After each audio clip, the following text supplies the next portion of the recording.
अस्सलाम वालेकुम फ्रेंड, कैसे हैं आप लोग। आज हमारा टॉपिक है बच्चों के ऊपर और साथ साथ हम बच्चों के लिए पिज़्ज़ा भी बनाएंगे और हम जो शॉपिंग करके आए आज आपको वो भी दिखाएंगे। तो लेट्स स्टार्ट करते हैं।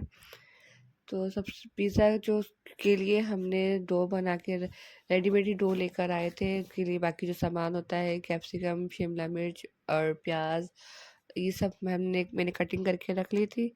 और चिकन के अंदर जो है ना वो टिक्का मसाला, लाल मिर्च, नमक और लहसुन अदरक का पेस्ट और बाकी तीनों जो सॉसेस होते हैं ये सब डालकर उसको मैरिनेट करके रख दिया था। अब यहाँ पे फ्राई पैन को गरम करके और उसमें थोड़ा सा ऑयल डाला, 2 चमचे ऑयल डाले, ज़्यादा नहीं। इसके बाद अभी जो मैरिनेट करके हमने चिकन रखी हुई थी ना तो उसको उसमें डाल के पकाएंगे। इतना पकाएंगे और पानी वगैरह कुछ भी मत डालिएगा क्योंकि ये खुद ही अपना पानी, चिकन जो है पानी खुद ही छोड़ेगी। तो बस को थोड़ा सा इसमें चिकन फ्राई पैन में डाल के इसको अच्छे से चम्मच चला के मिक्स करके और इसको ढककर रख के छोड़ देंगे जब तक हमारी चिकन गलती है, जब तक हम दूसरा काम कर लेते हैं।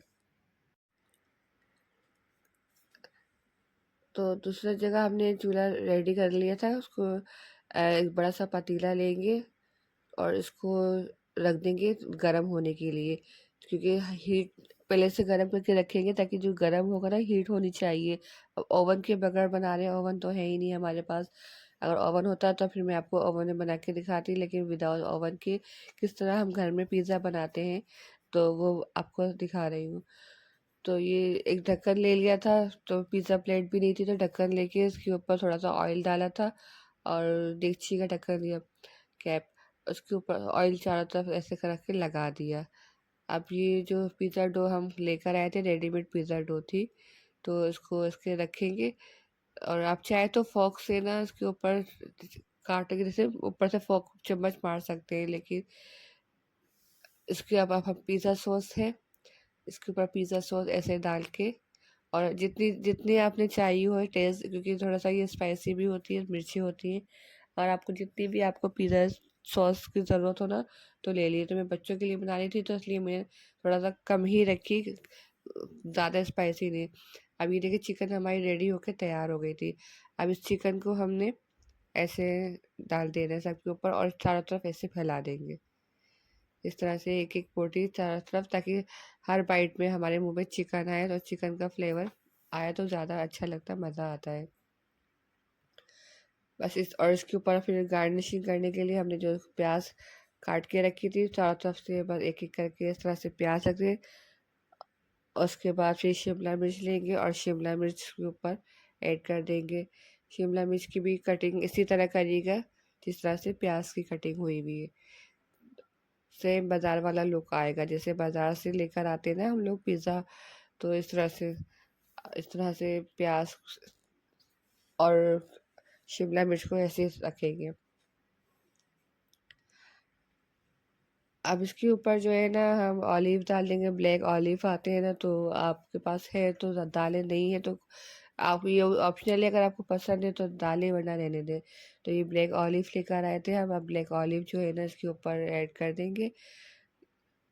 उसके बाद जो फिर इसके ऊपर चीज़ आपकी मर्ज़ी, आप ज़्यादा चीज़ खाते हैं आप ज़्यादा चीज़ डालें। मेरे पास चीज़ जो थी मैंने सारी इसमें चीज़ ऐड कर दी थी। तो इस तरह से एक एक करके चार ऑलिव भी ऐसी रखिएगा कि हर बाइट पे आए पिज़्ज़ा के अंदर।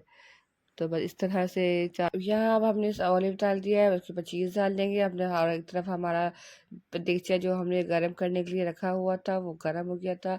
अब उसके अंदर जो है ना आप एक स्टैंड दीजिएगा। अगर स्टैंड आपके पास है तो सही है, अगर नहीं है तो कोई भी छोटी सी देगची लेके उसको उसको उल्टा करके रख दे और फिर उसके ऊपर ये पिज़्ज़ा जो हमने बनाया है फिर रखिएगा। तो मेरे पास स्टैंड था इस तरह का, देखें, तो मैंने स्टैंड रखा और फिर उसके ऊपर ये पिज़्ज़ा की जो प्लेट थी हमने तैयार तो वो रख दिया। अब इसको हम ढककर कम से कम 20 से 25 मिनट तक ऐसी हल्की आंच पर ढक देंगे। ना ज़्यादा तेज़ रखिएगा ना ज़्यादा हल्की, बिल्कुल मीडियम मीडियम आंच है, दरमियानी आंच पे रखिएगा। 20 से 25 मिनट के लिए हमने पिज़्ज़ा छोड़ दिया था। यहाँ पर मैं जो चीज़ लेकर आई थी, मैंने कहा आपको दिखा दूँ। ये टिश्यू बॉक्स लेकर आई थी, टिश्यू बॉक्स नहीं था तो टिश्यू बॉक्स लेकर आई थी। इसमें बहुत सारे कलर थे, ब्राउन और ये और क्या कहते हैं क्रीम और वाइट, लेकिन हमारे मैचिंग का हमें चाहिए था, क्योंकि हमारे जो ब्राउन कलर ना हमारे सोफ़ा और फर्नीचर से मैच हो रहा था, तो मैंने ब्राउन कलर का लेके आई, क्योंकि वहाँ पे और भी कलर थे तो ये ज़्यादा अच्छा लग रहा था वहाँ। तो आज बच्चों की फरमाइश पे हमने पिज़्ज़ा तो बना लिया, तो आज टॉपिक भी मैंने बच्चों का ही रखा था कि बच्चों के लिए माएँ जो होती हैं बच्चों को कितना प्यार और मोहब्बत करती हैं, तो लेकिन कभी-कभी बच्चों पे गुस्सा भी करती है, तो क्या वो सही करती है या गलत करती है? इसी मौज़ू पे आज हम बात करेंगे। तो बच्चों की कहते हैं कि बच्चों का हर बात मानना कभी-कभी सही भी होता है और कभी-कभी गलत भी होता है, क्योंकि अगर बच्चों की सारी बात मानते हैं तो बच्चे इस बात से ज़िद्दी भी हो जाते हैं। उन्हें पता है कि हम जो चाहिए हमें, हमारी माँ, हमारे अम्मी जो है हमारी बात मानेंगी और वो पूरी करेगी। तो कभी-कभी हम इस तरह ही सोच के अपने बच्चों की खातिर कभी-कभी गलत फैसला कर जाते हैं कि नहीं, हमारे बच्चे ने ये चीज़ माँगी है और हम उसको फ़ौरन से हाज़िर कर देते हैं, जो कि वो बच्चे के लिए वो नुकसानदेह होती है। तो फ़ौरन से फिर बच्चे को ना उस बात की आदत पड़ जाती है, या फिर कल को अगर आप उसकी ज़िद पूरी नहीं कर पाती तो फिर बच्चे को जो है ना बहुत ज़्यादा नुकसान पहुँचता है उसके दिमाग पे, उसके दिल दिल पे। दूसरी बात ये है कि बच्चों को ना कभी भी दूसरों के सामने ना डांटें। कभी अक्सर ऐसा होता है कि हम कहीं दावत में कहीं गए होते हैं या बाहर होते हैं या हमारे घर में कोई आया हुआ होता है, तो बच्चे अक्सर ऐसा होता है कि कोई शैतानी कर देते हैं।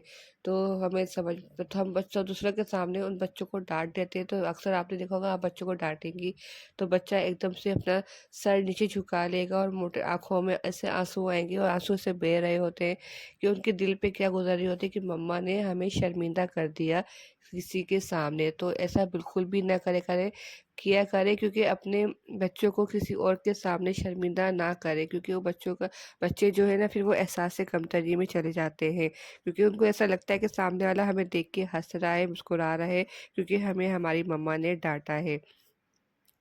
तीसरी बात ये है कि बच्चों पे कभी भी पाबंदी ना लगाएँ कि हर चीज़ पे पाबंदी होती है, तो बच्चा कभी-कभी उन पाबंदियों से ना उकसा जाता है, चिड़चिड़ा-सा हो जाता है। अक्सर माएँ समझती है कि हम बच्चे पे पाबंदी लगा रहे हैं, टाइम टेबल के मुताबिक बच्चे को उठा रहे हैं, बिठा रहे हैं, सुला रहे हैं, खिला रहे हैं, हर चीज़ हम टाइम टेबल के हिसाब से कर रहे हैं। तो कभी-कभी वो बच्चों के लिए गलत साबित होता है, क्योंकि वो तरबियत माएँ तो समझती हैं कि हम तो अच्छी तरबियत दे रहे हैं, लेकिन वो बच्चा अ, डिप्रेशन में चले जाता है कि माँ ने तो हमें एक रिवॉर्ड बना के रख दिया है कि उठ जाओ, बैठ जाओ, खा लो, पी लो। ऐसा भी नहीं होना चाहिए। कभी-कभी बच बच्चों के साथ जो है ना माँओं को वक़्त गुज़ारना चाहिए। माँ को चाहिए कि वो अपना वक़्त बच्चों को दें, उनके साथ खेलें, उनके साथ बैठे, उनके दिल की बात सुने, क्योंकि अक्सर बच्चे ऐसे होते हैं कि कुछ कहना चाहते हैं और माएँ जो हैं वो समझ नहीं पाती। तो जितना हो सके अपने बच्चों को वक़्त दें और दुआओं में याद रखिएगा। अल्लाह हाफ़िज़।